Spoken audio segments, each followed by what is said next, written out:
ആരാധ്യനായ യോഗാധ്യക്ഷൻ, ഉദ്ഘാടകൻ, എല്ലാവരുടെ പേര് വിളിക്കുന്നില്ല. ഈ കാണുന്നതൊക്കെ എൻ്റെ പെരുസക്കാറുമാണ്. ഒരു കണക്കിന് MAK ചെമ്പിരിക്ക അദ്ദേഹത്തിൻ്റെ പുതിയാപ്പിളയാണ് ഞാൻ എന്നൊക്കെ പറയണം. അത് അദ്ദേഹത്തിന് ഓർമ്മയുണ്ടോ എന്ന് അറിഞ്ഞുകൂടാ. മൊയ്തിയോട് എപ്പോഴും ഞാൻ പറയാറുണ്ട്, നമ്മൾ ബന്ധുക്കളാണ് എന്ന്.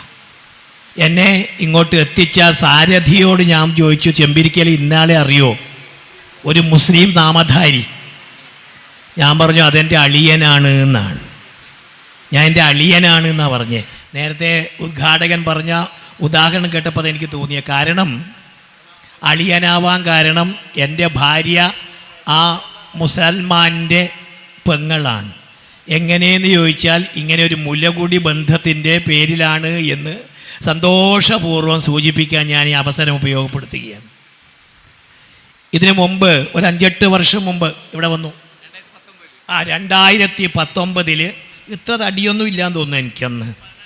5-8 കൊല്ലം ഇവിടെ വന്നതാണ്. അന്ന് എനിക്ക് സമയം തന്നത് കുറച്ച് കുറവെന്ന് തോന്നുന്നു. അതുകൊണ്ട് ഞാൻ ഒരു ലേലം വിളിക്ക് തയ്യാറായത്, കൂട്ടിത്തരണം എന്നൊക്കെ ഞാൻ പറഞ്ഞത്. ഞാനതിന് വളരെ വിസ്തരിച്ച് സംസാരിക്കേണ്ട ആവശ്യമുണ്ടെന്ന് തോന്നില്ല. കാരണം നമ്മൾ ഉദ്ഘാടകൻ ഒരു 2-3-4 കഥയിലൂടെ ഞാൻ പറയാനുള്ള തത്വമൊക്കെ പറഞ്ഞു കഴിഞ്ഞിരിക്കുന്നു. ഇനി അതിനെ കുറച്ചും കൂടി നമ്മളെ കേൾക്കുന്ന കുഞ്ഞുമക്കൾക്ക് തിരിയട്ടെ എന്ന രീതിയിൽ ചില കാര്യം പറയാൻ ആശിക്കുക. അൽ-നൂർ അങ്ങനെയാണൊരു സ്ഥാപനത്തിൻ്റെ പേര്. വെളിച്ചം എന്നാണ് അത്ര ആ വാക്കിൻ്റെ അർത്ഥം. അള്ളാഹുവിൻ്റെ 99 വിശിഷ്ട നാമങ്ങളിൽ ഒന്ന് ഈ നൂറാണെന്ന് ഞാൻ മനസ്സിലാക്കിയിട്ടുണ്ട്. വിശുദ്ധ ഖുർആൻ, ഉമ്മുൽ കിതാബ്, ഗ്രന്ഥങ്ങളുടെ മാതാവ്, അള്ളാഹുവിൻ്റെ വഹി, അതിൽ 24-ാമത്തെ അധ്യായത്തിൻ്റെ പേരും സൂറത്ത് അന്നൂർ എന്ന് തന്നെയാണെന്ന് തോന്നുന്നു. ഞാൻ വെറുതെ വിശുദ്ധ ഖുർആൻ എടുത്ത് ഇന്ന് ഒന്നുകൂടി ഈ അന്നൂർ പാരായണം ചെയ്യാൻ തയ്യാറായി.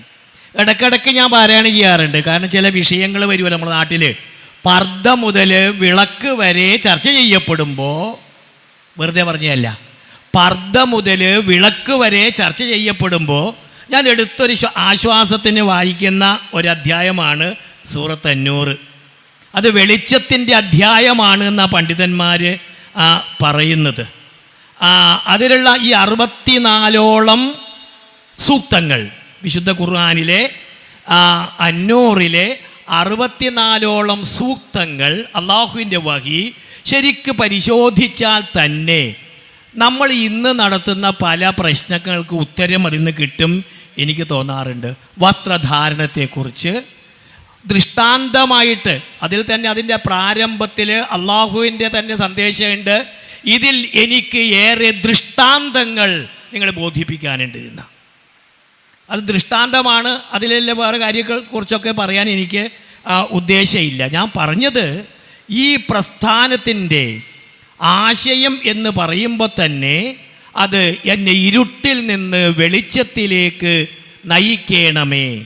തമസോമ ജ്യോതിർഗമയ എന്ന ഉപനിഷത്ത് വാക്യത്തിൻ്റെ ആശയം ഈ നൂർ എന്ന് പറയുന്ന ശബ്ദത്തിലൂടെ നമുക്ക് തീർച്ചയായിട്ടും ഗ്രഹിക്കാൻ കഴിയും.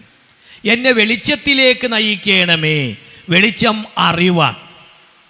അറിവ് എന്ന് പറയുന്ന ജ്ഞാനം. എന്താണ് ജ്ഞാനം എന്ന ചോദ്യത്തിന് വിവേകാനന്ദ സ്വാമിജി പറയുന്നൊരു മറുപടിയുണ്ട്. പ്രഥമ ദൃഷ്ട്യാ ഭിന്നമെന്ന് തോന്നുന്ന വസ്തുക്കളിൽ ഐക്യം കാണലാണ് ജ്ഞാനം. അറിവ് എന്ന് പറഞ്ഞാൽ ഒറ്റ നോട്ടത്തിൽ കണ്ട നമ്മളൊക്കെ വ്യത്യാസമുണ്ട്. തമാശക്കാരോ പറഞ്ഞൊരു കാര്യം ഞാൻ പറഞ്ഞിട്ടുണ്ട്. ഇത് ഈ മതം ഉണ്ടാക്കിയത് ബാർബറും ടൈലറും ആണോ എന്ന് അബ്ദുൽ കുഞ്ഞിത് കേൾക്കുന്നുണ്ട്. കുറച്ച് ദിവസം മുമ്പിൽ നമ്മൾ കുന്നിൽ പള്ളിയിൽ ഉറൂസുമായി ബന്ധപ്പെട്ടുകൊണ്ട് അവിടെ ഇരിക്കുമ്പോൾ ഈ കാര്യം നമ്മൾ പറഞ്ഞതാണ്. ഈ മതം ഉണ്ടാക്കിയത് ബാർബറും ടൈലറും ആണോ എന്ന് നമ്മൾ പറയാൻ തമാശക്ക് വേണമെങ്കിൽ പറയാൻ എന്താ കാരണം? നമ്മളിപ്പോൾ ഒരാൾ നോക്കിയിട്ട് എന്താ പറയുക, അയാൾ മുസൽമാനാണെന്ന് തോന്നുന്നു, എൻ്റെ കാര്യം എഴുതി വെച്ചിട്ടുണ്ട് മുസൽമാൻ എന്ന്. അയാളൊരു ഹിന്ദുവാണ് ഇത് തോന്നുന്നു എന്ന് പറഞ്ഞാൽ നമ്മുടെ വേഷം നോക്കിയിട്ടാണ് ഇപ്പോൾ ആൾക്കാർ മതത്തെക്കുറിച്ച് നിശ്ചയിക്കുന്നത് എന്ന് പറയാറുണ്ട്. പക്ഷെ വ്യത്യസ്തമായ രൂപത്തിലും വേഷത്തിലും ഭാവത്തിലും കാണുന്നുണ്ടെങ്കിൽ ആത്യന്തിക വിശകലനത്തിൽ നമ്മളെല്ലാവരും ഒന്ന് എന്നറിയുന്നതിനെയാണ് നമ്മൾ അറിവ്, ജ്ഞാനം എന്ന് പറയുന്നത്. ഭഗവത്ഗീത മിക്കവാറും എനിക്ക് ബൈഹാർട്ടാണ്. കുറച്ച് ദിവസം മുമ്പ് പാലക്കുന്ന് ശ്രീ ഭഗവതി ക്ഷേത്രത്തിൽ വെച്ച് ഒരു ഗീതാജ്ഞാന യജ്ഞം നടത്താനുള്ള ഭാഗ്യം എനിക്കുണ്ടായിട്ടുണ്ട്. പക്ഷേ ആ ഭഗവത്ഗീത ബൈഹാർട്ടായതുകൊണ്ട് നിങ്ങൾ ഒരിക്കലും എന്നെ പണ്ഡിതൻ എന്ന് വിളിക്കരുത്. Clay clay clay clay clay clay എവിടെ നിന്നാണ് ഈ ശബ്ദം? സുരേഷ് തിരിഞ്ഞു നോക്കിയതാ മുറ്റത്തൊരു മൈന, കറുപ്പ് കലർന്ന തവിട്ട് നിറത്തിലുള്ള തൂവൽ, കഴുത്തും തനി കറുപ്പ് എന്ന് പറഞ്ഞ് ഇപ്പം നിങ്ങൾ എനിക്കൊരു 100 പേജ് പുസ്തകം തന്ന അടുത്ത വാർഷികത്തിന് നോക്കാതെ പറയണം എന്ന് പറഞ്ഞാൽ ഞാൻ പറയാം. അപ്പോൾ അയാൾ ഭയങ്കര പണ്ഡിതിട്ടു. നമ്മൾ കഴിഞ്ഞ കൊല്ലം കൊടുത്ത പുസ്തകം ടൈം. സത്യം പറഞ്ഞ പണ്ഡിതൻ എന്ന് പറയുന്നത് ശരിക്ക് പറഞ്ഞാൽ പരസ്പരം നമ്മൾ കാണുമ്പോൾ ആത്മവൽ സർവഭൂതാനി യാ പശ്യത്തി സാ പണ്ഡിത. ഡെഫിനിഷൻ ഓഫ് പണ്ഡിതൻ, തന്നെപ്പോലെ തന്നെ എല്ലാവരെയും വിചാരിക്കുന്നവൻ ആരാണോ അവനെയാണ് നമ്മൾ പണ്ഡിതൻ എന്ന് പറയുന്നത്.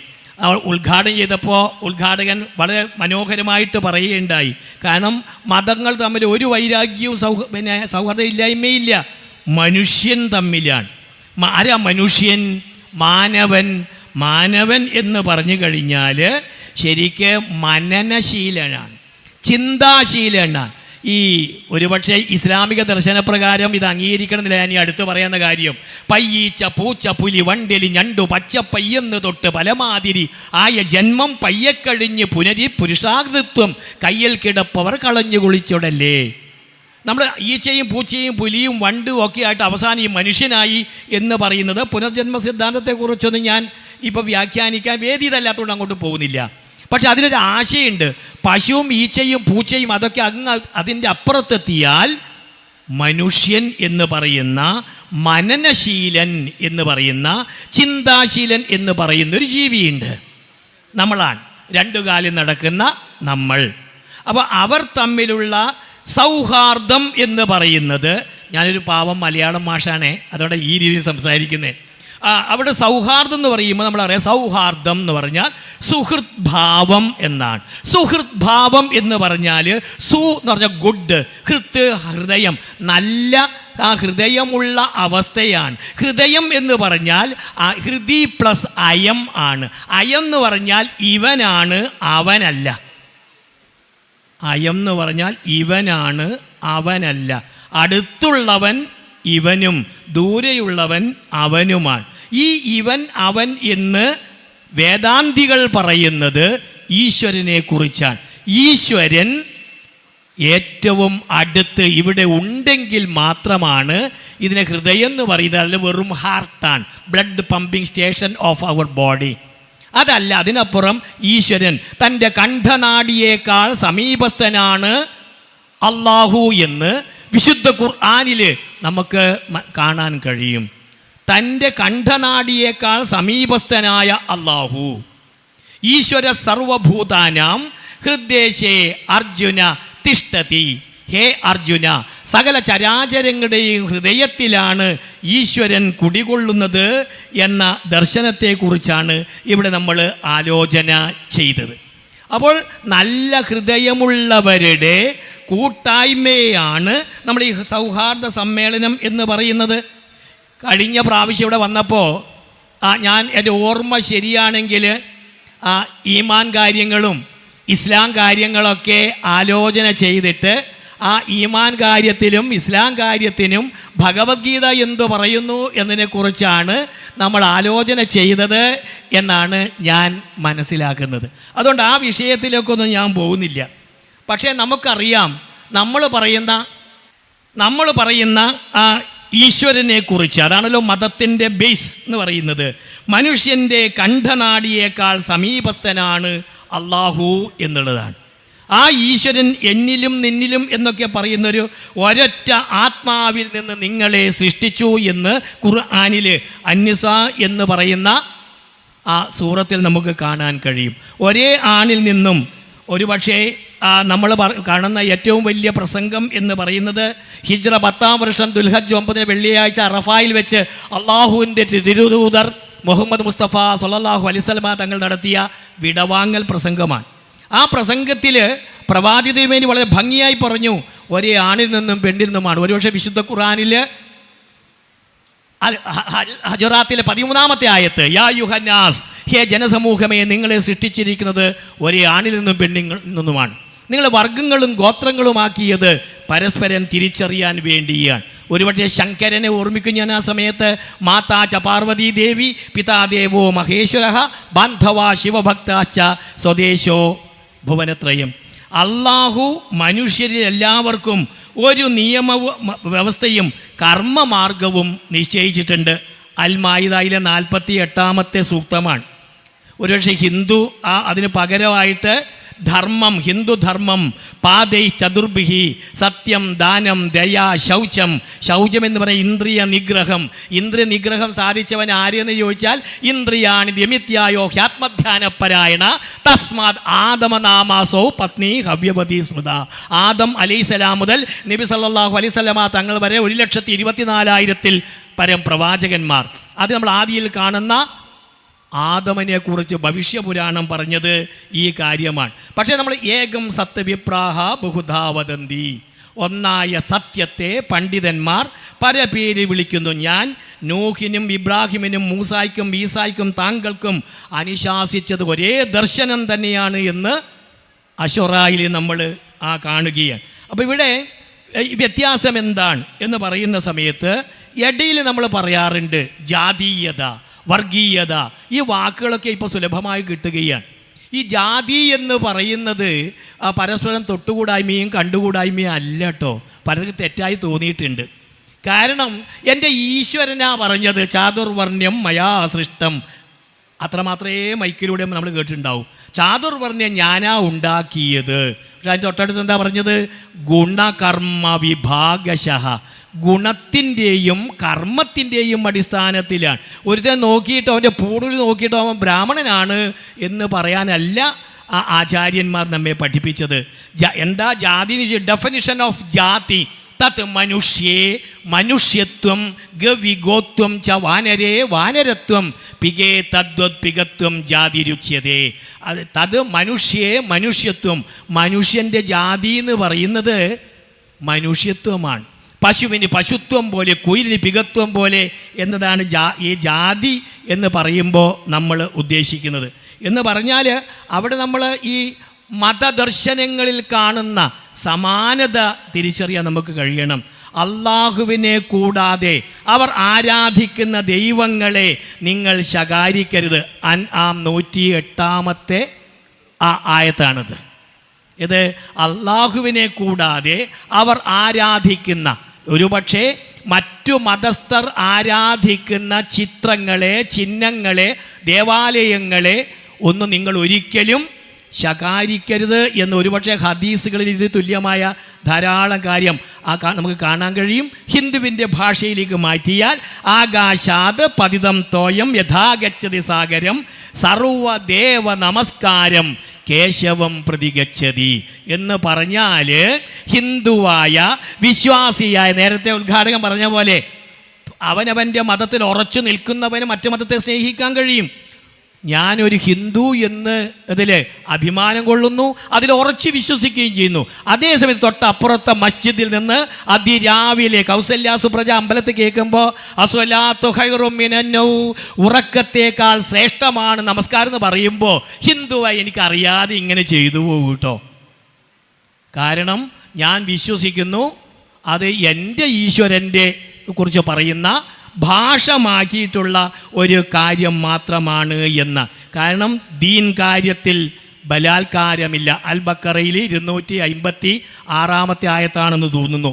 ഈ ദീനിനെക്കുറിച്ച് പറയുമ്പോൾ നമ്മൾ മനസ്സിലാക്കുന്നത് ഗ്രന്ഥത്തിൻ്റെയും തുലാസിൻ്റെയും ഇരുമ്പിൻ്റെയും മതമാണ്. അൽ ഹദീദ് 25. ഗ്രന്ഥം എന്ന് പറയുന്നത് മതവുമായി ബന്ധപ്പെട്ട അറിവിനെക്കുറിച്ച് സൂചിപ്പിക്കുന്നു എന്നാണ്. ഹിന്ദുവിന് അറിവിനെ സൂചിപ്പിക്കുന്ന ഒരു ദൈവമുണ്ട്, സരസ്വതി. സരസ്വതി നമസ്തുഭ്യം വരദേ കാമരൂപിണി എന്നൊക്കെ പ്രാർത്ഥിച്ചിട്ടാണ് ഞങ്ങളൊക്കെ പുസ്തകം വായിക്കാൻ തുടങ്ങുന്നത്. ഞാൻ തമാശക്കും കൊണ്ട് കുട്ടികളോട് പറഞ്ഞിട്ടുണ്ട്, മക്കളെ നിങ്ങൾ സരസ്വതി നമസ്തുഭ്യം വരതേ കാമരൂപിണി വിദ്യാരംഭം കരിഷ്യാമി സിദ്ധ്ഭവതുമേസ എന്ന് പ്രാർത്ഥിച്ച് പഠിക്കാൻ തുടങ്ങിയോ A+ ഉറപ്പാണ് എന്ന്. ഇത് പറയാൻ കാരണം ഈ സരസ്വതി അറിവിൻ്റെ ദേവതയാണ്. ആ സരസ്വതിയുടെ കയ്യിൽ പുസ്തകം കാണാം. അറിവിൻ്റെ ദേവതയുടെ കയ്യിൽ തന്നെ അറിവിൻ്റെ പുസ്തകം എന്തിന് എന്ന് വൈരുദ്ധ്യമില്ലെന്ന് ചോദിച്ചാൽ പഠനം ഒരിക്കലും അവസാനിക്കുന്നില്ല ഗ്രന്ഥത്തിൻ്റെ മതം. ഇനി തുലാസിനെ കുറിച്ചാണ് പറഞ്ഞേ. തുലാസിൻ്റെ മതത്തിന് നീതിയെ സൂചിപ്പിക്കുന്നു. ഇരുമ്പ് ശക്തിയുടെ മതമാണ് എന്ന് ഖുർആൻ പറയുമ്പോൾ നമ്മൾ മനസ്സിലാക്കുന്ന കാര്യമുണ്ട്. യാ ദേവി സർവഭൂതേഷു ശക്തിരൂപേണ സംസ്ഥിത നമസ്തസ്യൈ എന്ന് പറയുന്ന സൂക്തത്തെക്കുറിച്ച് നമ്മൾ ഓർമ്മിക്കണം. പ്രാർത്ഥനയിൽ പോലും നമുക്ക് സമാനത ഇതിൻ്റെയൊക്കെ അർത്ഥം എല്ലാ മതവും ഒന്നല്ല കേട്ടോ, അങ്ങനെ ഞാൻ പറഞ്ഞിട്ടേ ഇല്ല. ഇസ്ലാം മതവും ഹിന്ദു മതമൊക്കെ ഒന്നാണ്, പിന്നെ രണ്ട് മതം എന്ത് വ്യത്യാസം? തീർച്ചയായിട്ടും ഉണ്ട്, 100% ഉണ്ട്. അതാണ് ഉദ്ഘാടകൻ പറഞ്ഞേ, അവരുടെ മതത്തെ ഉറച്ചു നിൽക്കുക, മറ്റു മതത്തെ ബഹുമാനിക്കാനും സ്നേഹിക്കാനും കഴിയുക. പക്ഷെ ഞാൻ ഇതിലെ തുല്യതയെക്കുറിച്ച് അന്വേഷിക്കുന്ന ഒരു എളിയ വിദ്യാർത്ഥി എന്ന രീതിയിൽ ഫാത്തിയ ഞാൻ പിന്നെ നേരത്തെ ഇവിടെ ഒരു സഹോദരി പ്രാർത്ഥനയിലില്ലേ, വളരെ രസമായിട്ടാണ്. ഞാൻ എപ്പോഴും ഇഷ്ടപ്പെടുന്നൊരു പ്രാർത്ഥനയാണ്, കാരണം എനിക്കറിയാതെ അൽ ഫാത്തിയയുടെ മലയാളമാണ് ഇല്ലേ. അൽ ഫാത്തിയ ശരിക്ക് ബിസ്മില്ലാഹിർ റഹ്മാൻ റഹീം അൽഹംദുലില്ലാഹി റബ്ബിൽ ആലമീൻ റഹ്മാൻ റഹീം മാലികി യൗമിദ്ദീൻ എന്നൊക്കെയുള്ളത് കേൾക്കുമ്പോൾ അതിൻ്റെ ആശയമാണ് ആ കുട്ടി ഇവിടെ നിന്ന് ഭംഗിയായി ചൊല്ലിയെന്ന് എനിക്കറിയാം. ശരീരത്തിൽ ശിരസിൻ്റെ സ്ഥാനമാണ് മതത്തിൽ പ്രാർത്ഥനയ്ക്കുള്ളത്. ഫാത്തിയ ഓതാത്തവന് നിസ്കാരമില്ല, ഹദീസ്. ഫാത്തിയ ഓതാത്തവന് നിസ്കാരമില്ല. ഫാത്തിയ എന്ന് പറഞ്ഞാൽ സാധാരണ ഭാഷയിൽ പ്രാരംഭം എന്ന് മാത്രമേ നമ്മൾ അർത്ഥം പറയൂ. പക്ഷെ ഞാൻ പറയും ഒരു നന്മയുടെ പ്രാരംഭം, ഒരു നന്മയുടെ തുടക്കമാണത്. അതിലുള്ള ആയത്തുകളൊക്കെ നോക്കിയേ. എന്നെ പൈശാചികമായ വൃത്തിയിൽ നിന്ന് മോചിപ്പിക്കണമേ. എന്ത് രസമുള്ള പ്രാർത്ഥന അല്ലേ. ഞാനൊക്കെ പൈശാചിക വൃത്തി എന്ന് പറഞ്ഞാൽ രാഗ ദ്വേഷ കാമ ക്രോധ ലോഭ മോഹ മത മാത്സര്യാദികളാണ്. അതിനെ എന്നെ രക്ഷപ്പെടുത്തണമേ എന്നാണ് ഞാൻ പ്രാർത്ഥിക്കുന്നത്. ഈശ്വര, സർവേശ്വര, എനിക്ക് എൻ്റെ ഒരു പ്രാർത്ഥനയും കിട്ടോ. ഞാൻ ഒരിക്കലും മറ്റുള്ളവർ ദോഷം വരാനുള്ള പ്രാർത്ഥനയല്ല പ്രാർത്ഥിക്കുക. എനിക്ക് നല്ലത് കാണാൻ, നല്ലത് കേൾക്കാൻ, നല്ലത് പറയാൻ, നല്ലത് ചിന്തിക്കുക. ഓം ഭദ്രം കർണേഭിഃ ശൃണുയാമ ദേവാഹ ഭദ്രം പശ്യേമാക്ഷഭിർ യജത്രാഹ സ്ഥിരൈരംഗസ്തുഷ്ടവാൻ സസ്തനൂഭിഃ വ്യശേമ ദേഹവഹിതം യദായുഃ സ്വസ്തി ന ഇന്ദ്രോ വൃദ്ധശ്രവാഹ സ്വസ്തി ന പൂഷാ വിശ്വവേദാഹ സ്വസ്തി നസ്താർക്ഷ്യോ അരിഷ്ടനേമിഃ സ്വസ്തി നോ ബൃഹസ്പതിർദധാതു. എന്ത് രസാല പ്രാർത്ഥന. അതിൽ സംസ്കൃതത്തിലാകുമ്പോൾ എന്തോ അതിന് ദോഷമുണ്ടെന്ന് നമ്മൾ വിചാരിക്കേണ്ട. എനിക്ക് നല്ലത് കാണാൻ, നല്ലത് കേൾക്കാൻ, നല്ലത് പറയാൻ, നല്ലത് ചിന്തിക്കാൻ സാധിക്കണമേ. ഈശ്വരനോട് പ്രാർത്ഥന. അടുത്ത വീട്ടുകാരനെ തല്ലിക്കൊല്ലാൻ തോന്നണമേ. അതിൽ അങ്ങനെ ഉണ്ടോ? അടുത്ത വീട്ടുകാരൻ എൻ്റെ മതക്കാരനെ അവന് തല്ലിക്കൊല്ലണമേ എന്ന് പറഞ്ഞിട്ടേയില്ല. വ്യശേമ ദേവഹിതം യദായുഃ മേ my allotted span of life obtain fully. എനിക്ക് അനുവദിക്കപ്പെട്ടിരിക്കുന്ന ആയുസ് ശരിയായിട്ട് ഉപയോഗിക്കാൻ എനിക്ക് സാധിക്കണമേ. പൈശാചികമായ പ്രേരണയിൽ നിന്ന് മമ ശത്രു വിനാശായ, അങ്ങനെ ചില മന്ത്രത്തിലൊക്കെ കാണാം, എൻ്റെ ശത്രു നശിക്കട്ടെ. അവിടെ ശത്രുവിനെ കുറിച്ച് വളരെ ഭംഗിയായി പറഞ്ഞിട്ടുണ്ട്. നമ്മുടെ അകത്തുള്ള ഓരോരുത്തൻ്റെയും ദോഷമാണ്. ഒരു എളുപ്പം കാര്യം പറഞ്ഞാൽ എളുപ്പത്തിൽ മനസ്സിലാവും. നമ്മുടെ പ്രിയപ്പെട്ട കുഞ്ഞിഷ്ണൻ സാറൊക്കെ അത് കേൾക്കുന്നുണ്ട്. എന്ന് പറഞ്ഞാൽ ശത്രുവിനെ നശിപ്പിക്കാൻ വേണ്ടിയിട്ടൊരു പൂജയുണ്ട് കേട്ടോ. ഞെട്ടത് കേൾക്കും. കണ്ടോ, ശത്രുവിനെ കൊല്ലാൻ വേണ്ടിയിട്ട് പൂജയുണ്ട് എന്നാണ് ചന്ദ്രശേഖരൻ പറഞ്ഞത്. എന്താ പൂജ? ആ പൂജയുടെ പേര് അഗപൂജ എന്നാണ്. അഗപൂജ, വാക്ക് ശ്രദ്ധിച്ചുവോ? അഗപൂജ. മന്നംപുറത്ത് കാവിലും മാടായി കാവിലൊക്കെ പോയാൽ അങ്ങനെ ഒരു പൂജയുണ്ട്, അഗപൂജ. ഇത് അർത്ഥം അറിയാതെ നമ്മളൊക്കെ അതിന് വ്യാഖ്യാനിക്കുന്നത് അകത്ത് നടക്കാനുള്ള പൂജയാണ്. എൻ്റെ അകത്ത് ഒരു പൂജ നടക്കണം, എൻ്റെ ശത്രുവിനെ ഇല്ലാതാക്കണമെങ്കിൽ. ഇപ്പം നിങ്ങളെയൊക്കെ ശത്രുവാക്കാൻ എനിക്ക് കഴിയും. ഈ മൈക്കിലൂടെ അങ്ങനത്തെ ഒരു വർത്താനം പറഞ്ഞാൽ മതി ഞാൻ, ഇല്ലേ? അപ്പോൾ ശരിക്കും ആരാ ശത്രു? നിങ്ങളോ? എൻ്റെ നാവല്ലേ, ഞാനല്ലേ, എൻ്റെ ചിന്തകളല്ലേ, എൻ്റെ ഉള്ളിലിരിപ്പല്ലേ. അപ്പോൾ ആ ഉള്ളിലിരിപ്പിനെ സംസ്കരിക്കാനായിട്ടുള്ള അകപൂജ ചെയ്യണം. അതാണ് ഉദ്ദേശിക്കുന്നത്. ബിസ്മില്ലാഹിർ റഹ്മാനിർ റഹീം. പരമകാരുണികനും കരുണാനിധിയുമായ അല്ലാഹു. ദൈവം കാരുണ്യവാനാണ്. കർപ്പൂരഗൗരം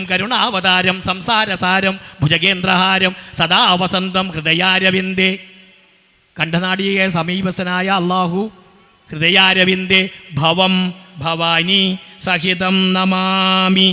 അപ്പോൾ ഇവിടെ നമുക്ക് അത് തീർച്ചയായിട്ടും കാണാൻ കഴിയും. പിന്നെ നമ്മൾ എന്താ ഫാത്തിഹയിൽ പറഞ്ഞത്? നിനക്ക് മാത്രം ഇബാദത്ത്. ഈ പ്രയോഗമൊക്കെ കേൾക്കുമ്പോൾ ചില ആൾക്കാർക്ക് സംശയം വരാറുണ്ട് കേട്ടോ. ദൈവം ഒന്നേ ഉള്ളൂ, അത് അവൻ്റെ ദൈവം എന്നല്ല. ഞാൻ ചിലപ്പോൾ സ്വാമി ശരണം പറഞ്ഞാൽ സ്വാമി അല്ലാതൊരു ശരണമില്ല എന്ന് പറഞ്ഞാൽ വർഗീയമാവും. എനിക്ക് സ്വാമി അല്ലാതൊരു ശരണമില്ല എന്നെ സംബന്ധിച്ച്. ആ സ്വാമിയെ നിങ്ങൾ മറ്റൊരു പേര് വിളിച്ചോ, അതാണ് എനിക്ക് ശരണം. അപ്പോൾ ഇബാദത്ത്, ആരാധന, ബഹുമാനം, വിനയം, താഴ്മ അത് വേണമെന്ന. പിന്നെ എനിക്ക് നേരത്തെ കേട്ട പ്രാർത്ഥന ഏറ്റവും ഇഷ്ടപ്പെട്ട ഒരു വരിയുണ്ട്, നീ ഞങ്ങളെ ശരിയായ മാർഗത്തിൽ നയിക്കണമേ. ഫാത്തിഹയിൽ അങ്ങനെ ഒരു വരിയില്ലേ, എന്നെ ശരിയായ മാർഗത്തിൽ നയിക്കണമേ. അസതോമ സദ്ഗമയ, അതിന് സംസ്കൃതം അങ്ങനെയാണ്. എന്നെ ശരിയല്ലാത്തതിൽ നിന്ന് ശരിയിലേക്ക് നയിക്കണമേ. ഏതു മാർഗത്തിൽ എന്നെ നയിക്കണം? നിൻ്റെ അനുഗ്രഹത്തിന് പാത്രമായവരുടെ ആ മാർഗത്തിൽ. കോപമാത്രമായവരല്ല, വഴിതെറ്റിപ്പോയവരല്ല. അപ്പോൾ ആരാ നല്ലവരെന്ന് പറയുന്നത്? നബിയെക്കുറിച്ച് നമുക്ക് പറയാം, സിദ്ദിഖുകൾ, ഷഹീദുകൾ ഇല്ലേ, അത്തരം ആൾക്കാരുടെയൊക്കെ വഴിയിലേക്ക്. പക്ഷേ പ്രസംഗം കേട്ടു നിങ്ങളെൻ്റെ, പ്രസംഗിച്ചാൽ മതിയോ? എൻ്റെയൊക്കെ അയാൾ ജോറ് പ്രസംഗിച്ചു കേട്ടോ. പ്രസംഗത്തിനല്ല പ്രസക്തി. അബ്ദുൽ കുഞ്ഞി ഓർമ്മിക്കുന്നുണ്ടാവും, കുന്നിൽപ്പള്ളിയിൽ നമ്മൾ പറഞ്ഞൊരു കാര്യമുണ്ട്, ഈ ഉസ്താദും സ്വാമിയും ഫാദറും അങ്ങനെ ഒരു 3 ചിത്രമാണ്. ഒരു സൗഹാർദ്ദത്തിൻ്റെ ചിത്രം എങ്ങനെയാണ്? ഇപ്പോൾ നമ്മൾ സൗഹാർദ്ദത്തിന് ചിത്രം കൊടുക്കലുണ്ട്. എങ്ങനെയത്? ഒരു ഉസ്താദ്, അത് താടിയും തൊപ്പിയൊക്കെ വെച്ചാൽ നല്ല ആൾ. പിന്നെ ഒരു സ്വാമി, ഒരു കാവ്യ വേഷമൊക്കെ ആയാൽ ജോറായി. പിന്നെ ലോഹയുടെ ഒരു ഫാദർ. ഈ 3 ചിത്രം, ഇതാണ് സൗഹാർദ്ദം എന്നാണ് പലരും വിചാരിച്ചിരിക്കുന്നത്. വേണമെങ്കിൽ നിറവും കൊടുക്കും കേട്ടോ. ഏത്? കാവ്യെങ്കിൽ ഹിന്ദു, വെളുപ്പ് ക്രിസ്ത്യാനിക്ക്, പച്ച മുസ്ലിമിന്. ഈ 3 ചിത്രം. ഞാൻ പറഞ്ഞു ഇങ്ങനെ 3 ആൾ നിരത്തിയിട്ട് കമ്മിറ്റിക്കാർ പ്രസംഗിപ്പിക്കുകയല്ല വേണ്ടത്. പകരം ഞങ്ങൾ 3 പേരും കടല കുറച്ചുകൊണ്ട് ഉദുമ ടൗണിലൂടെ നടന്നാൽ അത് ഏറ്റവും വലിയ സൗഹാർദ്ദമായിരിക്കും. കാരണം എന്നെ പല പള്ളിയുടെയും വേദിയിൽ കാണുമ്പോൾ ചില ആൾക്കാർ ഇങ്ങനെ നോക്കലുണ്ട്, ഇന്ദ്ര ഇയാളുടെ ഈ കുറി വലിച്ചൊരുത്തിന് പള്ളിയിൽ തൊപ്പി വെച്ച ഒരു തന്നെ അമ്പലത്തിൽ കണ്ട അതെന്തോ ഒരു വലിയ കാര്യമെന്നോ. ഞാൻ പറഞ്ഞത് വലിയ കാര്യമൊന്നുമല്ല. അടുത്ത് പള്ളിയുണ്ട്, പള്ളിയിൽ എന്തോ നടക്കുന്നുണ്ട്, വാർഷികം നടക്കുന്നുണ്ട്. എനിക്ക് തോന്നും എൻ്റെ ചങ്ങായിമാരൊക്കെ അവിടെയുണ്ട്, ഒന്ന് പോയി കളയാം, നല്ലതാണ്. അതുകൊണ്ട് ഉടനെ ഞാൻ മതം മാറിയെന്നോ അല്ല മറ്റൊരുത്തൻ തൊപ്പി വെച്ചാൽ താടിയുള്ള ഒരാൾ നേരെ എൻ്റെ അമ്പലത്തിലേക്ക് വന്നു. അതാണല്ലോ നമ്മൾ മനസ്സിലാക്കി. അവിടെ പോയിട്ടൊന്ന് ഒരു സൗഹൃദം പങ്കിടുക. അതുകൊണ്ട് തന്നെ ഉടനെ മതം മാറി ആരാധനകൾ മാറ്റിയിട്ടില്ല. അപ്പോൾ അവിടെയാണ് നമ്മൾ എത്തിച്ചേരുന്നത്. എല്ലാം നന്മയ്ക്ക് വേണ്ടിയാണ് എന്ന് തിരിച്ചറിയണം എന്നുള്ളതാണ്. ഒരു കണക്കിന് നോക്കിയാൽ ഹദീസുകൾ ശ്രദ്ധിച്ചാൽ ആ കാര്യം എനിക്ക് മനസ്സിലാവും. നമ്മൾ പഠിക്കാത്തതിൻ്റെ പ്രശ്നമുണ്ട് തീർച്ചയായിട്ടും. എന്തേ, ഞാനൊന്നും പണ്ട് ഖുർആൻ കണ്ടിട്ടേ ഇല്ല. ഞാൻ എപ്പോഴും ബേജാറ് പറയാറുണ്ട് ആ കാര്യം. എനിക്ക് ഖുർആൻ കാണണമെന്ന് ആഗ്രഹം ഉണ്ടായി. അങ്ങനെ ഞാൻ സ്കൂളിൽ പോകുന്ന കാലത്ത് ഞാൻ ഇവിടെ പറഞ്ഞിട്ടുണ്ട് എനിക്ക് തോന്നുന്നത്, ഒന്ന് സ്ഥലത്ത് ഞാൻ പറഞ്ഞു, എടാ ഒന്ന് ഞാൻ നോക്കിക്കോട്ടെ, നിൻ്റെ കയ്യിലെ ഉറുമാല് കെട്ടിയ കിതാബ്. ഒരു ഉറുമാല് കെട്ടിയിട്ട് ഒരു പുസ്തകം കൊണ്ടുപോയി അങ്ങോട്ട് മദ്രസയിൽ പഠിക്കാൻ. ഉടനെ ചെക്കൻ ഒറ്റ ഓട്ടം, നിങ്ങളപ്പിയാ തൊട്ടാ കണ്ണുപൊട്ടും, നിങ്ങളപ്പിയാ തൊട്ടാ കണ്ണുപൊട്ടും എന്ന് പറഞ്ഞാൽ ഇവൻ ഓട്ടം. ഇത് വേറെ ജാതിക്കാരൻ ഈ കിതാബ് തൊട്ടോ എൻ്റെ കണ്ണ് പൊട്ടി. എനിക്ക് ഭയങ്കര ഇഷ്ടമായിട്ടോ ആ കുട്ടീനെ, കാരണം ഓനെ ഓടിയത് എൻ്റെ കണ്ണ് പൊട്ടാതിരിക്കാൻ വേണ്ടിയിട്ടാണ്. അത് നന്മ. പക്ഷെ അത് പഠിപ്പിച്ചു കൊടുത്ത ആരും എനിക്ക് അറിഞ്ഞുകൂടാ ഇല്ലേ. അതിനുശേഷം എനിക്ക് തോന്നുന്നത് ധാരാളം ഇസ്ലാമിക ഗ്രന്ഥങ്ങൾ, ആലിയ കോളേജിലെ സുഹൃത്താണെന്ന് തോന്നി എനിക്ക് ഖുർആൻ മൗദൂദിയുടെ വ്യാഖ്യാനം, സംശയം വേണ്ട, മൗദൂദിയുടെ വ്യാഖ്യാനം തർജ്ജുമ ഖുർആൻ എനിക്ക് കൊണ്ടുതന്നതാണ് വീട്ടിലേക്ക്. പിന്നീട് സത്യം പറയട്ടെ, എൻ്റെ വീട്ടിലിപ്പോൾ 5 6 തരത്തിന് ഞാൻ പറയാം, വ്യാഖ്യാനത്തിന് തരത്തെക്കുറിച്ചുള്ള ഗ്രന്ഥങ്ങൾ ഞാൻ നിരത്തി വെച്ചിട്ടാണ് പിന്നെ ഓതുക. ബഹുമാനത്തോടു കൂടി. ഒരുപക്ഷെ രാമായണവും കൃഷ്ണപ്പാട്ടൊക്കെ വെക്കുന്നതിനേക്കാളും കുറേ കൂടി. കാരണം ഒരു അഹിന്ദു വന്ന് ഒരു മുസ്ലിം കണ്ടാൽ അയ്യോ നമ്മുടെ കിതാബായിട്ട് ഇങ്ങനെ വെച്ചു എന്ന് തോന്നണ്ട വിചാരിച്ച് ഒരു വളരെ നല്ല മനോഹരമായ തുണിയൊക്കെ വിരിച്ച് അതിൻ്റെ മേലെയാണ് ഈ ഖുർആനൊക്കെ ഞാൻ വെച്ചിട്ടുള്ളത്. എനിക്ക് മാനിക്കാൻ അറിയാം. ഞാൻ പറയും, ഇവിടെ വരുന്നതിന് മുമ്പ് ഞാൻ 500 പിന്നെ പാരായണം ചെയ്താൽ പിന്നെ മലയാളമാണ്, അറബി എനിക്ക് അറിഞ്ഞുകൂടാ. അലിഫ് ബാഗ് താഗ് മാത്രമേ അതിനപ്പുറം പഠിക്കാൻ എനിക്ക് പറ്റിയിട്ടില്ല. മനസ്സിലായില്ലേ? ഞാൻ ഓതിയിട്ടാണ് വരുന്നത്. എനിക്കതിൽ ഒരു ദോഷവും തോന്നിയിട്ടില്ല. അത് ആ വിശുദ്ധമായ ഗ്രന്ഥം തൊടുന്ന സമയത്ത് തൊടുന്നതിന് മുമ്പ് ശൗചം, നമ്മൾ അങ്ങനെയാ പറയുക, ശൗചം ശുചിത്വം. ഒന്നൊന്നും പറയാൻ എനിക്ക് അറിഞ്ഞുകൂടാ, മനസ്സിലായില്ലേ? പാലിക്കണം. അത് ഏത് ഗ്രന്ഥം തൊടുമ്പോഴും വേണം. വിശുദ്ധമായ ഏത് ഗ്രന്ഥവും വിശുദ്ധമായ സ്ഥലത്ത്. നേരത്തെ ഉദ്ഘാടകം പറഞ്ഞൊരു കാര്യമില്ലേ, പാർവമ്മ ചോദിച്ചോ നീ കുളിച്ചിനോടാ? കാരണം അതതിൻ്റെ സമ്പ്രദായമാണ്. അതുകൊണ്ട് കണ്ടോ അവനെ കുളിക്കാൻ പറഞ്ഞു, അതല്ല, അത് സ്നേഹത്തിൻ്റെ പേരിൽ നമ്മൾ ശുദ്ധി പാലിക്കണമെന്നാണ്. അപ്പോൾ എന്താണ് വിശ്വാസം എന്ന് ചോദിച്ചപ്പോൾ പ്രവാചക തിരുമേനി സല്ലല്ലാഹു അലൈഹി വസല്ലമ തങ്ങളോട് എന്താണ് വിശ്വാസം, മറുപടി എന്തായിരുന്നു? നിന്റെ നന്മ നിന്നെ സന്തോഷിപ്പിക്കുകയും തിന്മ നിന്നെ ദുഃഖിപ്പിക്കുകയും ചെയ്യുന്നുണ്ടെങ്കിൽ നീ വിശ്വാസിയാണ്. ഒരു വിശ്വാസിയെ നമ്മൾക്ക് ഉറപ്പിക്കാൻ കഴിയുന്നത് അയാളുടെ വേഷം കൊണ്ടല്ല എന്നർത്ഥം. പിന്നെ വൃത്തി വിശ്വാസത്തിൻ്റെ ഭാഗമാണ്. ശുചിത്വം. വിശ്വാസി ഒരിക്കലും തെറി വിളിക്കുന്നവനോ ശപിക്കുന്നവനോ ആഭാസനോ ആയിക്കൂടാ. ശ്രദ്ധിക്കണേ. അപ്പോൾ ദൈവത്തിൻ്റെ ആ വേഷത്തിലൊക്കെ നടക്കുന്ന എന്നെപ്പോലുള്ള ആള് നശിച്ചു പോകട്ടെ, ചത്തുപോകട്ടെ, ഓനെ കൊല്ലണം, കൊന്നുകളയും എന്ന് മുദ്രാവാക്യം വിളിക്കുന്നുണ്ടെങ്കിൽ അവന് നമുക്ക് പറയാവുന്ന പേരാണ് സംസ്കൃതത്തിൽ മ്ലേച്ഛൻ, അറബിയിൽ കാഫിർ. ഓനെ വിളിക്കേണ്ടത് അങ്ങനെയാണ്. അല്ലാതെ വേറൊരു അർത്ഥം അതിനില്ലേ ഇല്ല. വിശ്വാസി തെറി വിളിക്കില്ല എന്നുള്ളതാണ്. ശരീരത്തിൽ പിന്നെ അനുഷ്ഠാനത്തെക്കുറിച്ച് നമ്മൾ അനുഷ്ഠാനത്തിന് എല്ലാ മതങ്ങളും പ്രാധാന്യം കൽപ്പിക്കുമല്ലോ. സംഘ നമസ്കാരത്തിന് 27 ഇരട്ടി ഫലമുണ്ട് എന്നൊക്കെ, പുണ്യമുണ്ട് എന്നൊക്കെ നമ്മൾ പറയുമ്പോൾ ആ അർത്ഥത്തിലാണ് നമ്മളുള്ളത്. പ്രാർത്ഥന എവിടെയൊക്കെയാവാം? ഭൂമി മുഴുവൻ അള്ളാഹു എനിക്ക് മസ്ജിദായി നൽകിയിരിക്കുന്നു എന്ന്. അപ്പോൾ എവിടെ വെച്ച് വേണമെങ്കിൽ നമുക്ക് പ്രാർത്ഥിക്കാൻ കഴിയും. ഈ ലോകത്ത് ഇനി ജീവിതത്തെ ഇവിടെ സാംസ്കാരിക സമ്മേളനം കൂടിയാണല്ലോ ഇത്. ജീവിതധർമ്മത്തെക്കുറിച്ച് പ്രവാചകൻ പറഞ്ഞിട്ടുണ്ട്. ഈ ലോകത്തൊരു പരദേശിയെപ്പോലെ ജീവിക്കുക, അഥവാ ഒരു വഴിപോക്കനെ പോലെ ജീവിക്കുക. പിന്നെ മാത്രമല്ല, സമരം ചെയ്യാൻ പാടുണ്ടോ സർ? സമരം ചെയ്യാൻ പാടുണ്ടോ? ഉണ്ട്. എങ്ങനെ? അക്രമിയായ ഭരണാധികാരിയുടെ മുമ്പിൽ സത്യം തുറന്നു പറയുന്നതാണ് ഏറ്റവും വലിയ ജിഹാദ്. ജിഹാദ് എന്നുള്ള വാക്ക് വല്ലാതെ വ്യഭിചരിക്കപ്പെടുന്നൊരു വാക്കാണ്, തെറ്റായിട്ട് വ്യാഖ്യാനിക്കപ്പെടുന്ന വാക്കാണ്. ഈ വാക്കിന് ഹിന്ദു പറയുന്ന പേര് ധർമ്മയുദ്ധം എന്നാണ്. ധർമ്മത്തിന് വേണ്ടിയുള്ള യുദ്ധത്തെക്കുറിച്ച് അതിൽ കുറേ കൂടി ആഴത്തിൽ പോയാൽ ആ യുദ്ധം അവൻ്റെ അകത്ത് നടക്കണം. തിന്മ കണ്ടാൽ കൈകൊണ്ട് തടയുക, അതിന് പറ്റാത്ത സാഹചര്യത്തിൽ നാവുകൊണ്ട് ഇല്ലെങ്കിൽ മനസ്സുകൊണ്ടെങ്കിലും തിന്മ കണ്ട് കഷ്ടമായിപ്പോയി എന്ന് പറയുന്നു. നല്ല വാക്ക് പറയാൻ നമുക്ക് ശ്രമിച്ചുകൂടെ ഒന്ന്? നല്ല വാക്ക് പരസ്പരം കാണുമ്പോൾ സുഖനല്ലേ, എന്തൊക്കെയുണ്ട്, എങ്ങനെയുണ്ട്? നല്ല വാക്ക് ദാനമാണ്. പിന്നെ നമ്മൾ വെറുതെ കുറേ ഇപ്പം അടുത്ത കാലത്ത് ഏത് മതവിശ്വാസിയായാലും മതപരമായ ചടങ്ങുകൾ വല്ലാതെ കൂടി വരിക. ചടങ്ങുകൾ മനസ്സിലില്ലാതെ ഞാൻ പറയുന്നത് ശരിക്കും പറഞ്ഞാൽ നീയത്ത് പോരാന്നാണ് ഞാൻ പറയുന്നത്. മനസ്സിൽ കരുതാതെ ഒരു തുറന്ന് പറയാൻ തോന്നും ഈ ഇത്തരം വേദിയിലില്ലേ, തുറന്ന് പറയാം. ഞാൻ വിചാരിക്കും നബിദിന ഘോഷയാത്ര ഗംഭീരമായിട്ടോ, ഇവിടെ നമുക്ക് ശ്രീകൃഷ്ണ ജയന്തിയെക്കാളും ചോറാക്കണമെന്ന് ആകെ ഉണ്ടായ ഗുണം എന്താ? നബിദിന ഘോഷയാത്ര കണ്ടപ്പോൾ അതിനേക്കാളും ഗംഭീരമാക്കണം ശ്രീകൃഷ്ണ ജയന്തി. അപ്പോൾ ഇവിടെ കൃഷ്ണനെക്കുറിച്ചറിയാനോ നബിയെക്കുറിച്ചറിയാനോ ഒരു ശ്രമം അന്ന് നടത്തിയെങ്കിൽ എത്ര പുണ്യമായിരിക്കും അത്? നമ്മൾ ആലോചിക്കുന്ന വിഷയമാണ്. ഞാൻ പറയാണ് ശ്രീകൃഷ്ണ ജയന്തിക്ക് നമുക്കൊരു കാര്യം ചെയ്യാം. ഭാഗവതം എടുത്തിട്ട് ഓം അങ്ങോട്ട് തുടങ്ങാം പാരായണം, അതിൻ്റെ അർത്ഥം ഒന്ന് ഗ്രഹിക്കാം.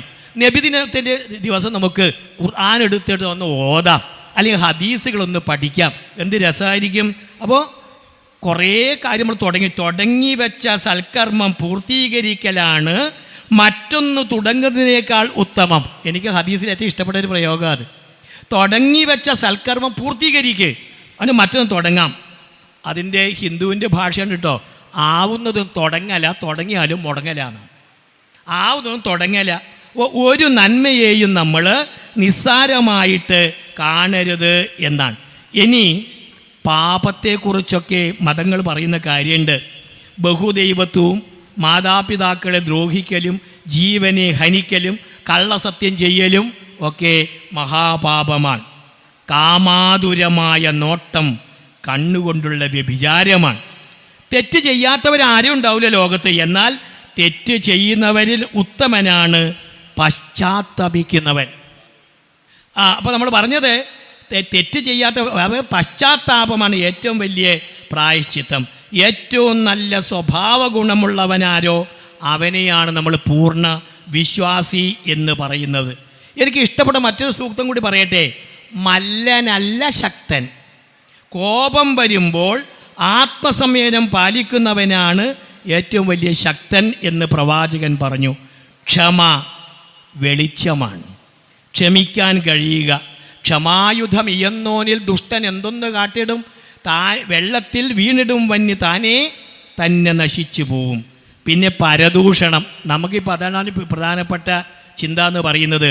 അമ്പലത്തിൽ പോയാൽ, പ്രഭാഷണം കേൾക്കാൻ പോയാൽ, ഇരുട്ടത്തിരുന്നാൽ, അപ്പുറത്ത് ഇരുന്നിട്ടൊക്കെ വേണ്ടാധീനം ഓളങ്ങനെ ഓനെങ്ങനെ എന്ന് പറയില്ലേ.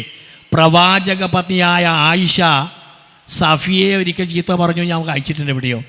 സഫിയെ അറിയാലെല്ലാവർക്കും. സഫിയ നീളം കുറഞ്ഞ ഒരു പെണ്ണാണ് അല്ലേ? നീളം കുറവല്ലേ സഫിയയ്ക്ക്? ആർക്ക് അറിഞ്ഞുകൂടെ? അങ്ങനെയാണ് ഞാൻ മനസ്സിലാക്കുന്നത്. കുള്ളത്തി, നമ്മുടെ നാടൻ ഭാഷയെ പറഞ്ഞ കുള്ളത്തിയാണ്. അപ്പോൾ ഈ സഫിയെ ആയിഷ ഒരിക്കൽ കുള്ളത്തി എന്ന് എപ്പോഴോ വിളിച്ചു പോയത്രേ. ആ സമയത്ത് പ്രവാചകൻ പറഞ്ഞത്രേ, നീ പറഞ്ഞ ആ വാക്കുണ്ടല്ലോ അത് കടൽ മുഴുവൻ കലങ്ങിപ്പോകുന്ന തരത്തിലുള്ളതാണ്. പരദൂഷണം മനുഷ്യൻ്റെ പച്ച ഇറച്ചി തിന്നലാണ്. അപ്പോൾ ഞാൻ നിർത്താൻ സമയം അനുവദിച്ചിരുന്നു. അടുത്ത ബാങ്കാവുമ്പോഴേക്ക് നിർത്തണമല്ലോ എന്തായാലും. പിന്നെ കുറച്ചും കൂടി നീട്ടിയാൽ ഞാൻ മഗ്‌രിബ് വരെ നീട്ടിക്കളയും. അത് നിങ്ങൾക്ക് ബുദ്ധിമുട്ടാവും. അപ്പോൾ ഇവിടെ ഞാൻ പറഞ്ഞത് അറിവ്, വിശ്വാസിയുടെ കളഞ്ഞുപോയ ആ സ്വത്താണ് വിദ്യ എന്ന് പറയുന്നത്. അറിവ്, പ്രകാശം 100. അപ്പോൾ വിദ്യ തേടിയിട്ട് വീട്ടിൽ നിന്നിറങ്ങിയാൽ തിരിച്ച് വീട്ടിലെത്തുന്നത് വരെ അവൻ അള്ളാഹുവിൻ്റെ തരീഖത്തിലാണ്, ദൈവത്തിൻ്റെ മാർഗത്തിലാണ് അവൻ എന്ന് നമ്മൾ തീർച്ചയായിട്ടും മനസ്സിലാക്കണം. വിശക്കുമ്പോൾ അല്ലാതെ ഉണ്ണാത്ത, ആഹരിക്കുമ്പോൾ വയറ് നിറയെ ഉണ്ണാത്ത സമുദായമാണ് നമ്മുടേത്. ഭോഗിയാവരുത്, രോഗിയാവരുത്, യോഗിയാവണം എന്നർത്ഥം. ഉപവാസം വളരെ പ്രധാനപ്പെട്ടൊരു വിഷയമാണ് എല്ലാ ധർമ്മത്തിലും. പക്ഷേ ഉപവാസം എന്ന് പറയുമ്പോൾ പലപ്പോഴും നമ്മളൊക്കെ വിചാരിച്ചു പോകാറുണ്ടല്ലേ, ശ്രീകൃഷ്ണജയന്തിക്ക് ശിവരാത്രിക്കൊക്കെ ഭക്ഷണം കഴിക്കാതിരിക്കൽ ഉപവാസം, ആഹാര നിവൃത്തിരുപവാസ. പക്ഷെ അതിനേക്കാളും വലിയൊരു അർത്ഥമുണ്ട് ഉപവാസം. അടുത്ത് വസിക്കലാണ്. വിശുദ്ധ നോമ്പ് കാലത്ത് പള്ളിയിൽ രാപ്പാർക്കുന്നൊരു ചടങ്ങിൽ നമുക്ക് ഉണ്ട്. ശരിക്ക് ദൈവത്തിൻ്റെ അടുത്ത് വസിക്കുന്നതിനെയാണ് സത്യത്തിൽ ഉപവാസം എന്ന് പറഞ്ഞാൽ. ആഹാരം കഴിക്കാതിരിക്കൽ മാത്രമല്ല, അതിനൊരു കൂട്ടു മാത്രമാണ്. കുടുംബ ബന്ധം ശിഥിലമായിക്കൊണ്ടിരിക്കുന്നു. പരിഹാരമുണ്ട് മതങ്ങളിൽ. പ്രവാചകൻ സ്ത്രീകളോട് പറഞ്ഞു അത്രേ, ഗൃഹപരിപാലനമാണ് നിങ്ങളുടെ ജിഹാദ്. സ്ത്രീകളുടെ ജിഹാദ് എന്ന് പറയുന്നത് ഗൃഹസംരക്ഷണമാണ്. അള്ളാഹു അനുവദിച്ച കാര്യങ്ങൾ അവന് ഏറ്റവും അപ്രിയമായത് വിവാഹമോചനമാണ്. നമ്മൾ കുടുംബത്തെക്കുറിച്ച് ആലോചിക്കേണ്ട വിഷയമല്ലേ ഇത്, ഇല്ലേ? വിവാഹമോചനം അനുവദനീയമാണ് ഇസ്ലാമിക ദർശനത്തിൽ. പക്ഷേ അള്ളാഹു അനുവദിച്ച കാര്യങ്ങളിൽ അപ്രിയമായതാണ് അത്. സ്വർഗം മാതാവിൻ്റെ കാഴ്ചവെട്ടലാണ്. മാതാ, പിതാ, ഗുരു, ദൈവം. പിന്നെ പെൺകുഞ്ഞുങ്ങളെക്കുറിച്ച് പറയുമ്പോൾ കുഞ്ഞ് ജനിക്കുന്ന വീട്ടിലേക്ക് അള്ളാഹു മാലാഖമാരെ, മലക്കുകളെ അയക്കുന്നു. എത്ര നാര്യസ്തു പൂജ്യന്തേ രമന്തേ തത്ര ദേവതാഹ. നിർത്താം. സമൂഹത്തിൽ ജനങ്ങളെല്ലാം ചീർപ്പിൻ്റെ പല്ല് പോലെ സമന്മാരാണ്. ശരിക്ക് പറഞ്ഞാൽ 3 വസ്തുക്കളിൽ ജനങ്ങൾ കൂട്ടവകാശികളാണ്. വെള്ളം, പുല്ല്, അഗ്നി തുടങ്ങിയവ. നഹിയ തേര നഹിയ മേര ഈശ്വർ കാ യഹി രാജി ഹേ, ഈശ്വർ കാ ജൽ, ഈശ്വർ കാ ഫൽ, ഈശ്വർ കാ ഹി അനാജി ഹേ. ഞാൻ പറഞ്ഞു വരുന്ന കാര്യം നീണ്ടുപോകുമെന്നുള്ള പേടി കൊണ്ടാണ് വല്ലാതെ എഡിറ്റിങ് നടത്താതെ കുറേ വിഷയങ്ങൾ ഞാൻ ഇങ്ങോട്ട് പറഞ്ഞുകൊണ്ടിരിക്കുന്നത്. ചുരുക്കം ഇത്ര മാത്രമാണ്. നമ്മുടെയൊക്കെ വിശ്വാസ പ്രമാണങ്ങൾ സമാനതയുള്ളവരാണ്. ആചാരാനുഷ്ഠാനങ്ങളിൽ വ്യത്യസ്ത വൈരുദ്ധ്യങ്ങളൊക്കെ ഉണ്ടാവാം. ആത്യന്തിക വിഷയത്തിൽ നമ്മളെല്ലാവരും ഒരേ ഒരു സത്തയുടെ തുടർച്ച പിന്തുടർച്ചക്കാരാണ് എന്ന ബോധം നമുക്ക് ഉണ്ടാവണം. അത് പ്രസംഗവേദിയിൽ മാത്രം ഒതുങ്ങാതെ ജീവിതത്തിൽ നമുക്കത് പകർത്തി കാണിക്കാൻ സാധിക്കണം. ഇപ്പോൾ നമ്മൾ അങ്ങനെയല്ലല്ലോ. അപകടമുണ്ടായാൽ പോലും നമ്മൾ എന്താ പറയുക? ആടോ ഒരു ആക്സിഡൻറ്റ് ഉണ്ടായല്ലോ, മരിച്ചതാര്? നമ്മളാളോ നിങ്ങളാളോ? മരിച്ചതല്ല ഇവിടെ പ്രശ്നം, ഞങ്ങളാളോ നിങ്ങളാളോ എന്നാ. കാറ് കൂട്ടിയിടിച്ചാൽ കാറിന് ഓം എന്ന് എഴുതി വെച്ചിട്ടുണ്ടോ, കുരിശ് വരച്ചിട്ടുണ്ടോ, അല്ലെ 756 ഉണ്ടോ? ഇതാണ് നമ്മുടെ വിഷയം. ശരിക്ക് ആക്സിഡൻറ്റോ മരണമോ നമുക്കൊരു വിഷയമാകുന്നില്ല എന്നത് മാനവികതയ്ക്കുള്ള വലിയൊരു അടിയല്ലേ നമ്മൾ തിരിച്ചറിയണം. ആരെ കണ്ടാലും അവരെയൊക്കെ സ്നേഹിക്കാനും തിന്മ കണ്ടാൽ എതിർക്കാനും സാധിക്കുന്ന വിധത്തിൽ നമ്മുടെ കൊച്ചു കുട്ടികൾ, ഞാൻ അവിടെയാണുള്ളത്. നമ്മളെ കണ്ടിട്ട് വേണമല്ലോ കുട്ടികളൊക്കെ പഠിക്കാൻ. നമ്മുടെ മുദ്രാവാക്യം കേട്ടിട്ടാണല്ലോ കുട്ടികൾ ഉറക്കെ മുദ്രാവാക്യം വിളിക്കുന്നത്. അവിടേക്ക് നമ്മൾ എത്തിച്ചേരാൻ കഴിയണം. പരസ്പരം മതസ്ഥാപനങ്ങൾ കൊടുക്കൽ വാങ്ങലുകൾ, പണ്ടേ നമ്മുടെ ആചാരങ്ങൾ ഇഷ്ടം പോലെ കാണാമത്.